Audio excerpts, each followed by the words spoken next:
Muito boa noite, meus queridos irmãos. É com grande alegria no coração que retorno a esta casa, onde me sinto muito bem. Muito obrigado mesmo. O tema desta noite é de fundamental importância para nós todos. Jesus, o amigo de sempre.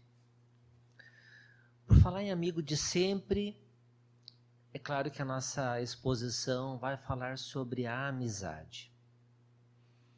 Um tema que esse ensinamento vem direto de Jesus, porque ele nos dá uma definição que ele nos trouxe há mais de 2000 anos, mas que é atualíssima. Nós que talvez perdemos o roteiro, não sabemos mais o que é amizade. Temos nas mídias sociais muitos amigos, e elas são importantes para nos aproximar dos amigos que estão distantes, mas também nós sabemos que eles nos separam dos amigos que estão bem pertinho de nós. Talvez nossos envolvimentos de amizade sejam hoje muito superficiais, beirando a indiferença, beirando a estranheza. Poucos podem dizer que eu tenho amigos que eu posso contar para qualquer coisa. Muitas vezes não enchemos uma palma da mão. E é pensando nisso, para que a gente possa fazer uma reflexão sobre esse tema importante que é a amizade, nós vamos trazer então essa reflexão baseada no livro Ave Luz e também no Evangelho segundo o Espiritismo. Nós vamos iniciando então com essa imagem de fundo, que nos dá o tema da exposição e que, se pudéssemos, é claro que mentalmente, nos imaginar ao lado do Mestre. Nós, crianças, porque somos ainda crianças espirituais, dada a nossa condição evolutiva, que nós pudéssemos nos sentir agora, neste instante, sentado ao lado do Mestre, para ouvir dele, dos ensinamentos vindo deles, à luz da doutrina espírita, sobre a amizade. E nós vamos iniciando então, lembrando de uma passagem onde Jesus falava aos seus apóstolos. E nós vemos isso no Evangelho, também na Bíblia, que esse fato era muito comum. As exposições só para os apóstolos, só para os 12 apóstolos, onde ali ele aprofundava os conhecimentos que eles já poderiam receber, diferente das instruções que ele dava para a comunidade em geral. Numa dessas oportunidades ele diz: vós sois meus amigos, falando aos apóstolos, se fazeis o que eu vos mando. Não mais vos chamo de servos, porque o servo não sabe o que faz o seu mestre. Eu vos tenho chamado de amigos, porque todas as coisas que ouvi junto de meu Pai vos dei a conhecer.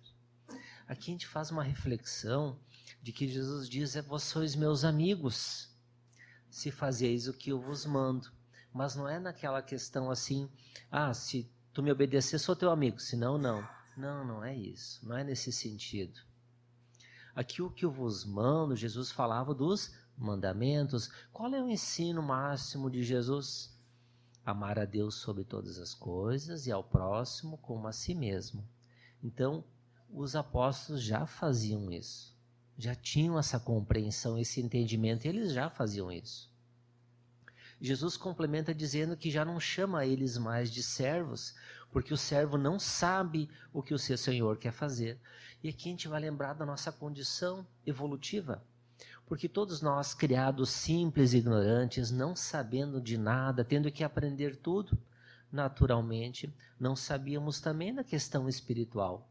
Todos nós criados com uma centelha divina, todos nós por intuição sabendo que existe algo maior do que nós, um Criador, para muitos um ser, um senhor velhinho, para outros uma estrela, para outros uma energia. E para os primeiros, nas primeiras encarnações, o que era um Deus? Deus era qualquer coisa que não era explicada. A gente vai ter o Deus Sol, Deus Lua, Deus Chuva, Deus Raio, Um homem fazia coisas que ninguém entendia, era um Deus também, a mulher também. Então, o que acontece naquele tempo, as pessoas não sabiam o que Deus queria realmente, então era considerado de servos. Mas Jesus diz aos apóstolos que eles não eram mais, porque eles já entendiam. E nós, que já começamos também a entender o que Deus quer de nós, também somos amigos de Jesus. Joana de Ângeles, no livro Momentos de Esperança, ela nos diz que a amizade de Jesus pelos discípulos e pelas multidões dá-nos até hoje a dimensão do que é o amor na sua essência mais pura, demonstrando que ela é o passo inicial para essa conquista superior, que é a meta de todas as vidas e mandamento maior da lei divina. A gente vai entender realmente, né, que o amor que Jesus tinha pelos discípulos e, claro, por todas as pessoas, é um amor que talvez hoje a gente comece a compreender. Mas para que a gente possa compreender, a gente precisa de uma definição. E nós vamos buscar em Paulo, na definição dele do que é o amor. Não esse amor com um companheiro ou com uma companheira, mas aquele amor puro e sincero. Vamos nós imaginar agora aquela pessoa que a gente mais ama no mundo. Pode ser um filho, pode ser um neto. Sabe aquela pessoa que a gente sabe que sempre tem um preferido? Não deveria ser assim, não sei, mas temos, né? Vamos imaginar ele então e ver se não se encaixa na definição de Paulo sobre o que é o amor. Paulo nos diz: o amor é paciente, é bondoso, o amor não é invejoso, não é arrogante, não é ambicioso, não busca os seus próprios interesses, não se irrita, não guarda ressentimento pelo mal sofrido, não se alegra com a injustiça, mas regozija-se com a verdade. Tudo desculpa, tudo crê, tudo espera e tudo suporta. Então vamos ver que isso é a definição do que é o amor, que ele é lindo, né? Olha tudo que o amor faz. E para ter algumas pessoas que nós já conseguimos fazer isso, que a gente não... o nosso amor é incondicional. É um amor verdadeiro, aquele que não quer nada em troca a não ser amar realmente. Então esse amor que nós temos a definição graças a Paulo, ele é o amor que Jesus sentia pelos discípulos e por todos nós, com certeza. Eu falei antes do livro Ave Luz. Ele é do João Nunes Maia, pelo Espírito Shaolin. Ele é um livro fantástico porque traz os ensinamentos que Jesus teve com cada discípulo. São capítulos curtos até, de 4 ou 5 folhas, mas cada capítulo traz um tema diferente. Fala sobre caridade, amor ao próximo, resignação. Então, caridade, cada capítulo tem uma passagem com o Mestre Jesus dando uma lição a um dos discípulos. E no 4º capítulo, o título é A Amizade. E é interessante entender que discípulo que Jesus escolheu para falar de amizade. Ele escolheu Judas. Judas, né, nós ainda vemos no período da Semana Santa coisas que fazem com o nome dele, né? Criam bonequinhos, batem nele, alguns queimam, enfim, tem todo aquele ódio ainda de um personagem que viveu há mais de 2000 anos. E a gente sabe já na doutrina espírita que esse espírito já evoluiu, já reencarnou, já está com a sua consciência tranquila das coisas que fez.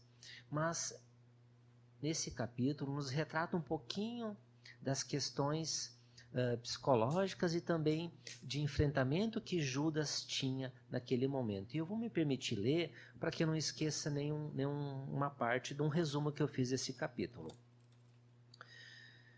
Ele nos diz que Judas era natural de uma aldeia de Judá, em que épocas recuadas foi berço e domínio do famoso rei Davi. conhecido por suas conquistas sem precedentes. A aldeia de Judas era localizada em uma região de escassez de produção dos alimentos essenciais, de primeira necessidade. Contudo, as suas encostas rochosas aliviavam as necessidades mais imediatas, principalmente pelo cultivo das uvas e de batatas. Judas, naquele final de tarde, encontrava-se às margens do lago de Genezaré, ou Tiberíades, nome dado em homenagem ao conquistador romano Tibério César. Judas caminhava aos passos agitados e descompassados. Seus pensamentos fervilhavam com problemas que o fazem esquecer até a esperança. Estava em luta consigo mesmo, em sérios conflitos íntimos, para os quais não encontrava solução. De um lado, pressentia um abismo e de outro, vislumbrava um mestre divino, ofertando-lhe as mãos em forma de amor mais puro. Judas, devido ao estado deprimente em que se encontrava, por várias vezes sentia que todos os seus companheiros eram seus inimigos. E a sua depressão aumentava mais quando voltava à sua terra natal. Mas a noite vem chegando, de mansinho, e Judas sente uma mão invisível que lhe toca a cabeça, trazendo-lhe alívio, e então ajoelha-se na areia e procurando pela prece o contato com Deus. Lembra-se fortemente de Jesus e do seu compromisso apostolar. E parte mesmo atrasado para a reunião marcada pelos discípulos com a presença do divino amigo. Judas entra no salão sorrateiramente, sem que ninguém o perceba, a não ser 2 olhos que pareciam uma tocha, que olham para Judas com cuidado.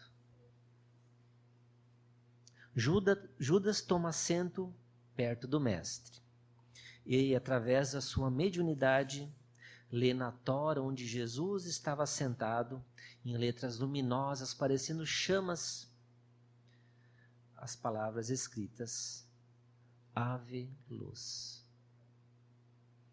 Jesus olha para Pedro, que compreende o pedido do mestre e procede com a prece inicial, de forma simples e amorosa. Quando Jesus abre os olhos para abençoar os discípulos, eis que Judas, em atitude de respeito, levanta-se e pergunta ao mestre amigo: Senhor, o que é amizade? Sobre o que tanto escuto dos companheiros e que desconheço por completo. Mestre, por mais que eu me esforce, não sinto amizade por ninguém. Será que nasci desprovido de tal virtude? Jesus, então, observa Judas e fala com firmeza: A amizade, meu filho, nasce de ideais idênticos. Não queiras desprezar a ti mesmo, nem aos outros, por não sentires ainda a segurança de que precisas com relação aos companheiros. Judas, meu filho, não podemos exigir a amizade de pessoa alguma. Ela é como os primeiros laços de amor entre as criaturas. Se queres confiar nos outros, Judas, prepara-te primeiro para que possas confiar em ti mesmo. A amizade surge da confiança, da certeza de que estás sendo útil aos teus irmãos. Quando vires entre teus irmãos que te rodeiam inimigos, isso é o reflexo do inimigo que alimentas dentro do teu coração, da dúvida, da maledicência, da ambição, da preguiça, do medo, do rancor, da mágoa, do ódio, do desejo de vingança. Deves estar atento a isso e não faça aos outros aquilo que não gostaria que lhe fizessem. Se fores atingido por alguma falsidade, é bom que não esqueças do perdão. Se por acaso o teu companheiro não te tem a atenção merecida, espera com humildade que o tempo, diante da tua educação, lhe fará com que o teu irmão compreenda a necessidade da tua companhia. Não devemos escolher a quem dedicamos gentileza. O sorriso, ao invés de nos enfraquecer, harmoniza o nosso campo da vida. Judas, se queres mesmo ter amizade, não deixes que falte fidelidade em teus pensamentos, palavras e atos, porque aqueles que queres como amigos, talvez esperem isso de ti. Começa hoje a sentir amor por toda a criação, para que possas chegar aos homens com acentuada segurança e tenhas a certeza de que não ficará em vão esse exercício espiritual.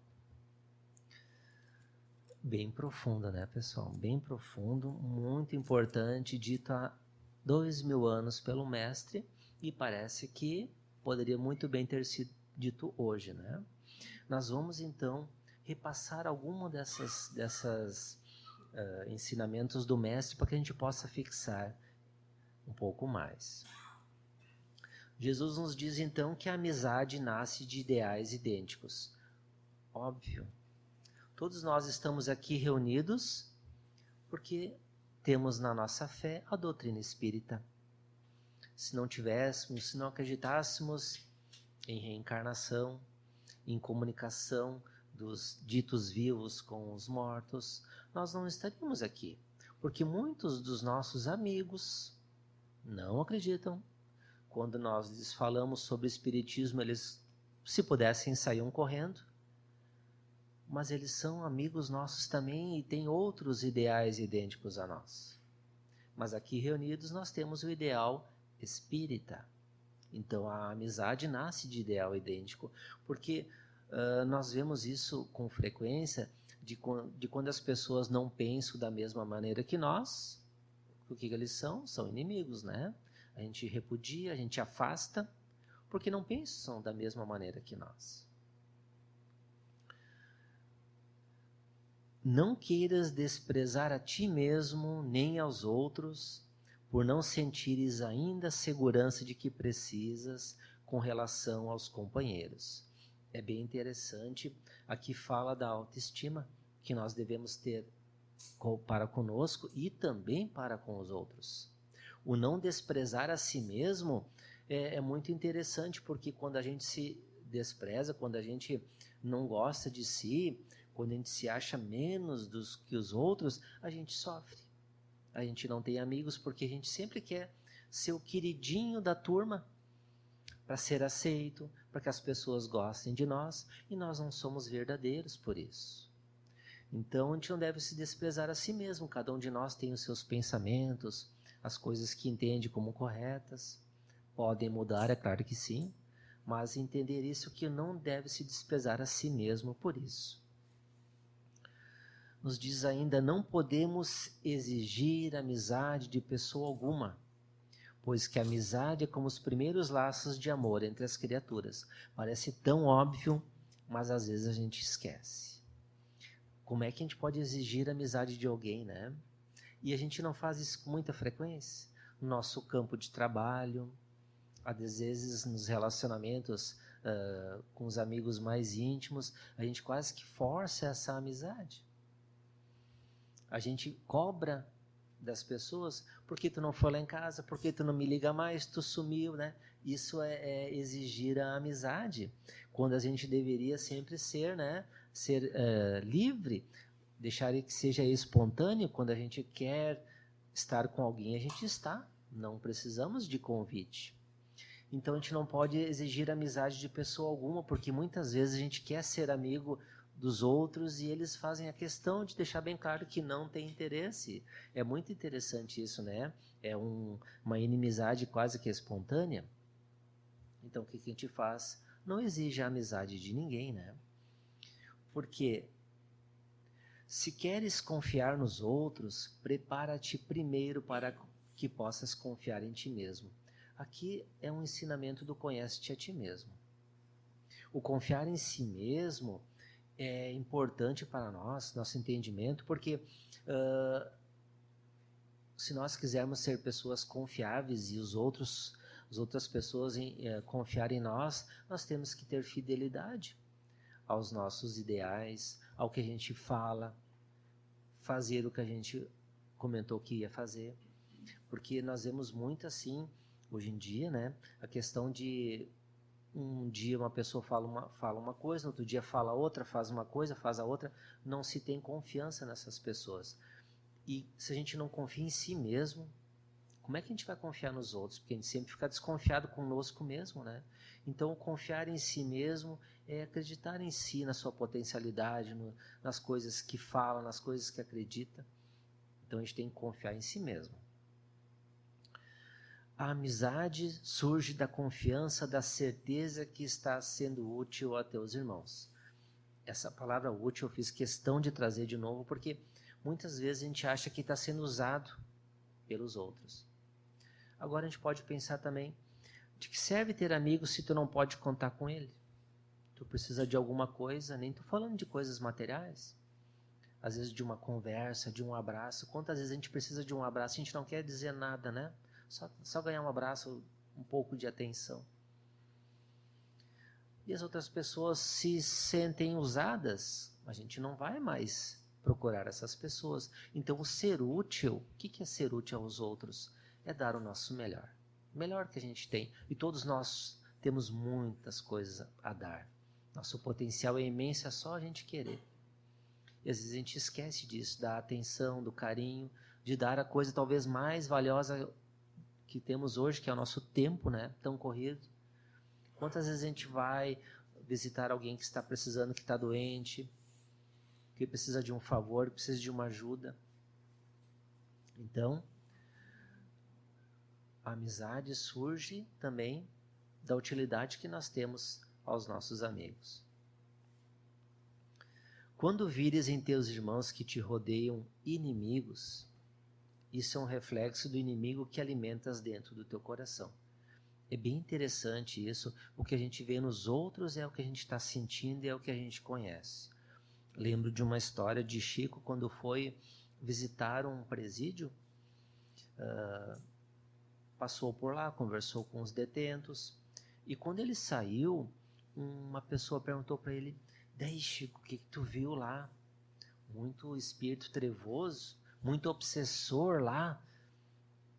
Daí o Chico disse assim: meu irmão, isso eu não vi. O que eu vi foi muita mãezinha lá, orando por aqueles filhos que estão lá detentos. Então a gente vê assim, o que a gente está vendo, né? O Chico viu as mãezinhas desencarnadas lá, rezando, né? Porque a gente sabe que elas ficam, né? Em prece lá, para que os seus filhos tenham um pouco de luz, que mudem de pensamento, que mudem de ideias, de atitudes. Então foi isso que o Chico viu. Mas ali ele diz também que quais são os inimigos que nós alimentamos dentro do nosso coração. E quando a gente começa a estudar um pouco mais aprofundado essa bendita doutrina, que é o ensinamento de Jesus, ela nos ensina que o nosso inimigo, na verdade, somos nós mesmos.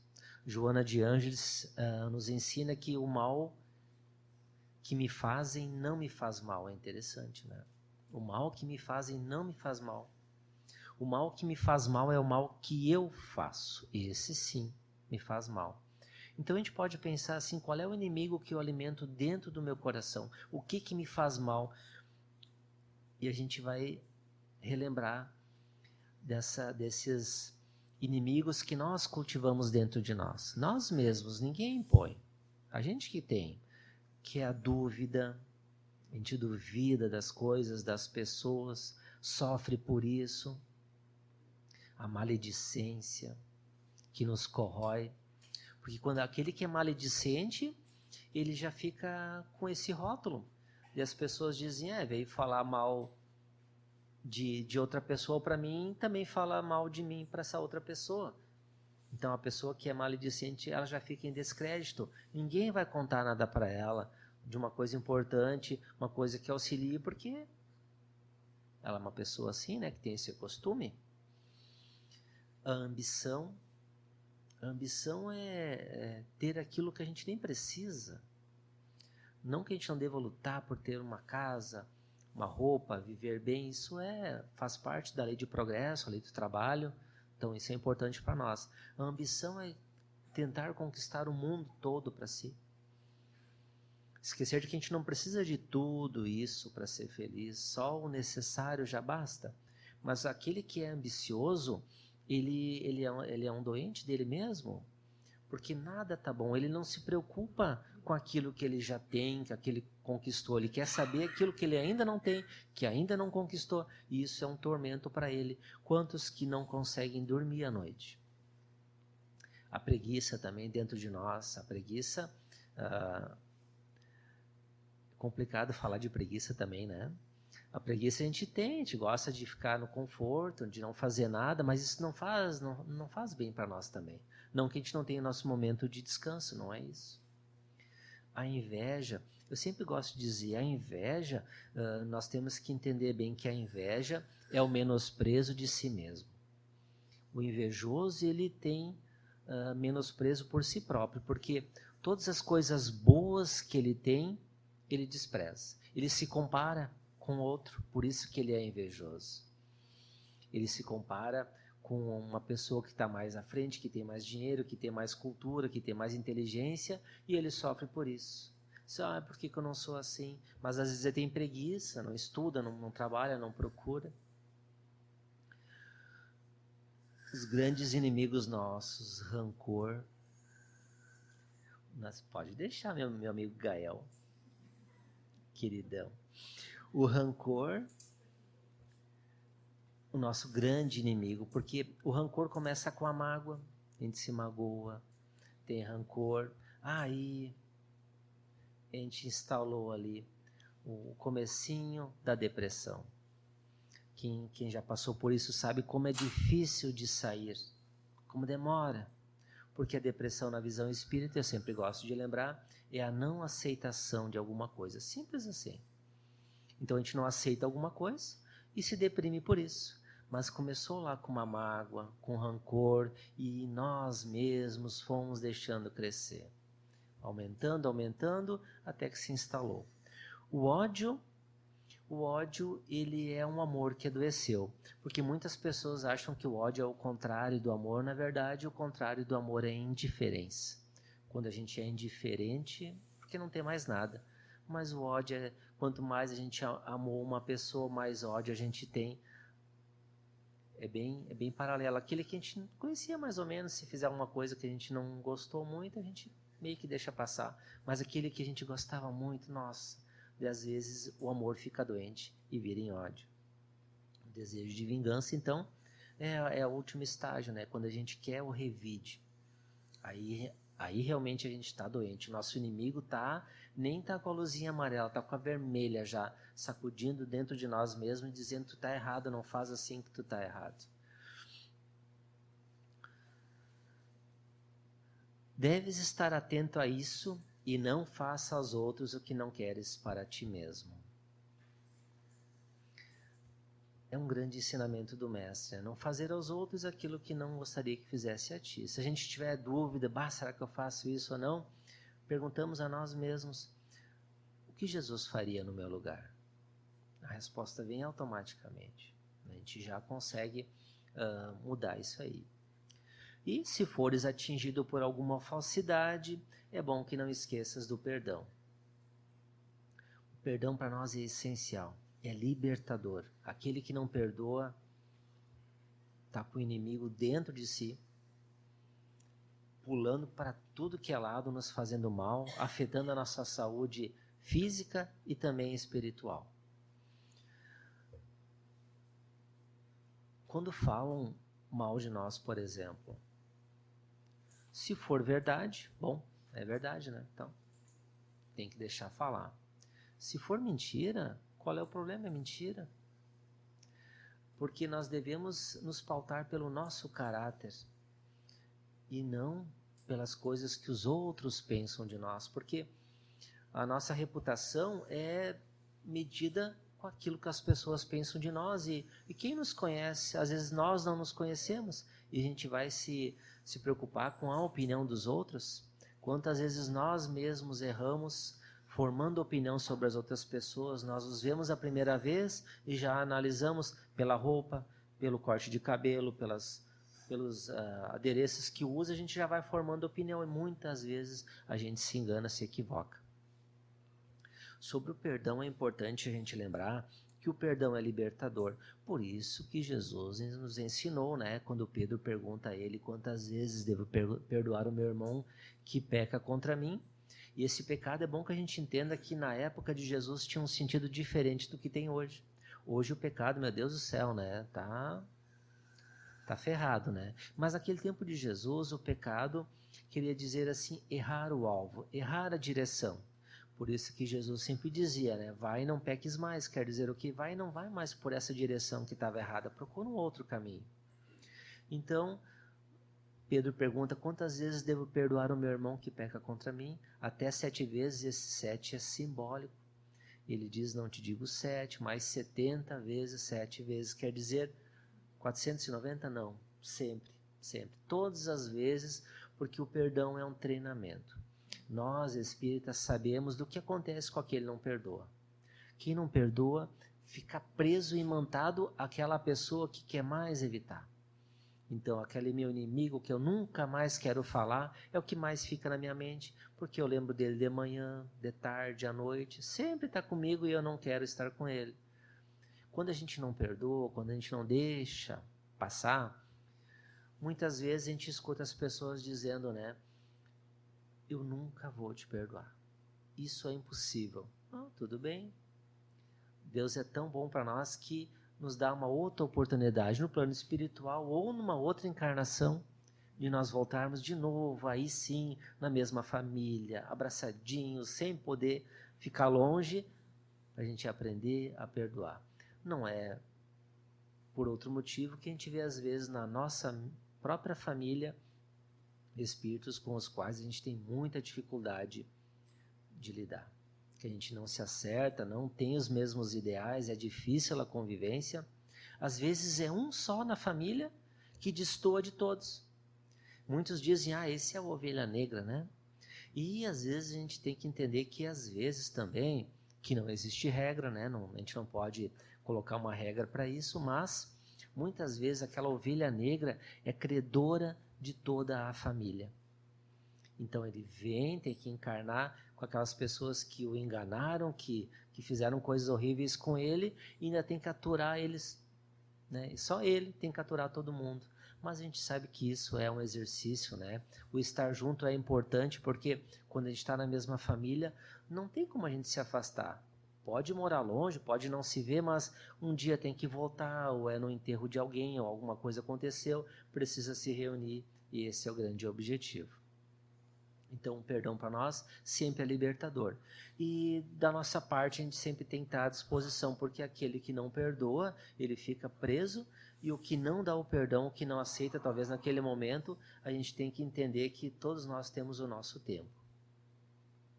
Continuando então, se por acaso teu companheiro não te deu a atenção merecida, e aí tem um detalhe, né, gente? O nosso melindre já começou, né? Se a gente passou na rua e alguém não nos conheceu, diz, tá, A gente gosta de dizer, né? Tá rico, não conhece ninguém, né? Já começa com aquelas coisas. E não é que às vezes a gente tá tão distante, preocupado com as nossas coisas, que realmente não vê. Eu tenho uma amiga que me contou que ela estava com um problema muito sério na família, de doença, tão sério que ela não conseguia pensar em mais nada. E no trabalho dela, ela ficou diferente, ela se fechou um pouco, porque ela pensava só naquilo. Quando ela se deu por conta, tinha uma pessoa que virava a cara para ela.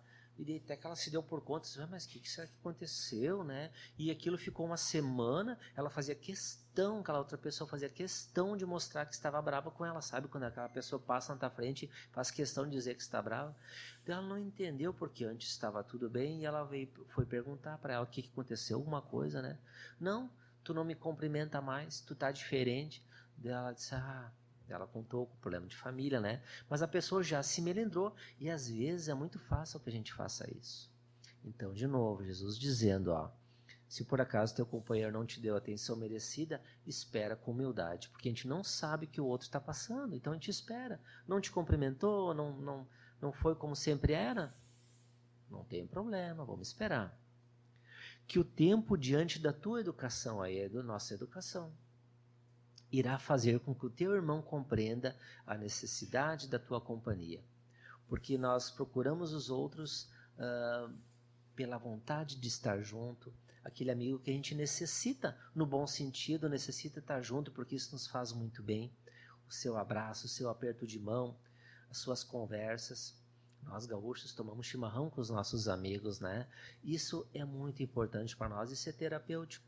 Então, se esse amigo, né, está numa situação difícil, que a gente possa esperar que humildade, né? Que até que ele notar que, faz tempo que eu não converso mais com aquela pessoa e procura ela então para conversar. Não devemos escolher a quem dedicamos gentileza. Interessante, né? E o sorriso, ao invés de nos enfraquecer, harmoniza nosso campo de vida. Então, olhem só a importância que é o sorriso. A gente não tem ideia da diferença que faz para muita gente só um sorriso de bom dia que a gente dá para ele. Às vezes essa pessoa está com tanta carência afetiva, está com tantos problemas que um bom dia com um sorriso muda tudo. E Jesus nos dizia, né? Não vamos escolher, né? Tenho só meu grupinho bem fechado, bem seleto de amigos e o resto ninguém entra. Que a gente possa também, naturalmente, o que pode nos custar dar um bom dia com um sorriso, né? Porque ele nos diz que ao invés de nos enfraquecer, bem ao contrário, harmoniza o nosso campo de vida. Porque o sorriso, vocês já sabem, ele nos faz bem. Quando nós sorrimos, nos faz bem, a gente fica bem. Quem é que gosta de ficar sério, fechadão? Ninguém, né? Ninguém gosta de chegar perto de gente assim também. Não é que as pessoas dizem, olha quem vem a mim, né? Todo mundo já procura uma coisa para fazer para não enfrentar a fera, né? Ao contrário daquele que tem esse sorriso espontâneo já. Tem dias que a gente não vai estar bem, a gente não consegue fazer isso. Mas então, não devemos escolher a quem dedicamos gentileza. E nos diz ainda, se queres mesmo ter amizade, olha só, se tu quer mesmo, Judas, ter amizade, se nós queremos realmente ter amizade, não deixes que falte fidelidade em teus pensamentos, palavras e atos. Porque aqueles que queres como amigo, talvez esperem isso de ti. A fidelidade muitas vezes é esquecida para nós. Fidelidade é uma das coisas mais importantes na amizade. Aquele amigo que não te abandona por qualquer coisa. Aquele amigo que está sempre junto de ti. Esse, de novo, a gente às vezes tem uma mãozinha cheia só.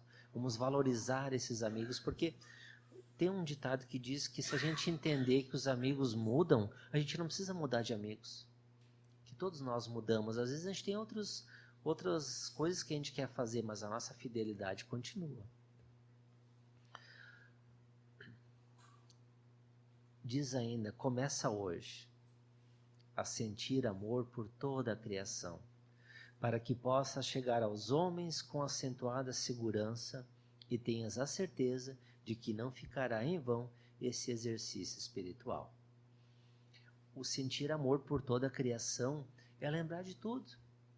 dos nossos amigos pets, de todos os animais, as plantas, essa generosidade que a gente tem, ser amigo das coisas, guardadas as devidas proporções.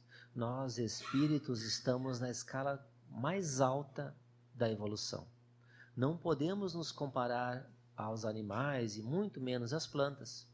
Vemos algumas aberrações que acontecem, com todo o nosso respeito, mas as pessoas são as mais importantes. Que a gente possa começar hoje, dado esse ensinamento de Jesus, a ter amor, a sentir amor por toda a criação, vai nos fazer bem, vai nos tornar fiéis a nós mesmos e às outras pessoas. A gente tem aqui essa imagem de amigos para sempre, com os bracinhos estendidos. E hoje, com muita felicidade, eu conheci um amigo muito querido do meu coração, que vai ficar para sempre, que é meu amigo Gael, que ele está dormindo agora, esse querido, que me impressionou muito, uma conversa que eu tive com ele antes da palestra, e dizer que é assim, que a gente possa sempre estar de braços abertos, porque sabendo que no final dessa nossa estrada, nossa caminhada evolutiva, lá vai estar Jesus nos esperando também. Ele que é o nosso amigo divino, amigo maior. Todos os seus exemplos sempre foram de amor a todas as pessoas, de forma incondicional. Que possamos nós também pensar um pouquinho sobre isso, desse carinho que a gente pode sim ter pelos outros, que a gente pode dedicar e ser feliz, que esse é um dos grandes ensinamentos da doutrina espírita para nós todos. Eu agradeço muito pela oportunidade que todos me dão sempre, rogando a Jesus que sejamos sempre amigos e que se a gente passar na rua e não se conhecer, não tem problema. Vocês sempre estarão no meu coração e espero que da mesma forma da parte de vocês. Muito obrigado e que assim seja.